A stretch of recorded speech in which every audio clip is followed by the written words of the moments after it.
తిరుమల ప్రసాదంలో నిబంధనల ఉల్లంఘనలపై ఆవేదన వ్యక్తం చేశారు డిప్యూటీ సీఎం పవన్ కళ్యాణ్. గుమ్మడికాయల దొంగ ఎవరంటే జగన్ భుజాలు తడుముకుంటున్నారని ఆరోపించారు. శ్రీవారి లడ్డూలో కల్తీ జరిగితే తాము ఏ శిక్షకైనా సిద్ధమన్నారు వైసీపీ నేత భూమన కరుణాకర్ రెడ్డి.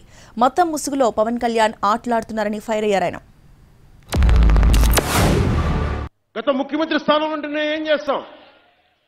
తప్పు జరిగింది నాకు తెలియదు మేము అంటున్నామా? మీరు చేత్తో లడ్డూలు చుట్టారని మేము చెప్తున్నావా? మేము అనలేదు ఆ మాట.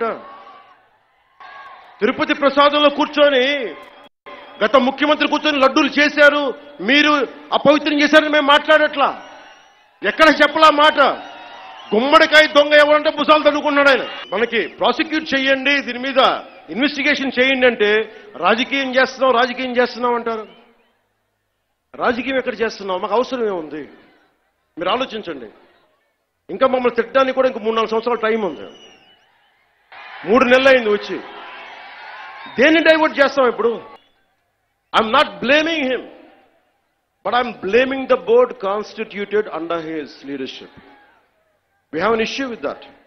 పవన్ కళ్యాణ్ అనే ఓ క్షుద్ర రాజకీయ నాయకుడా,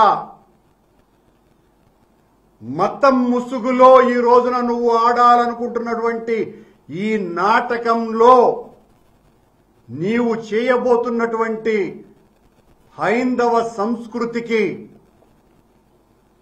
అన్యాయం అంతా ఇంత కాదు. ఛాలెంజ్ చేస్తున్నాం మళ్ళీ. శ్రీవారి లడ్డూలలో కల్తీ జరిగితే ఏ శిక్షకైనా మేము సిద్ధము అని చెప్పినాం. ఈ రోజు కూడా దాని మీదనే నిలబడి ఉన్నాం.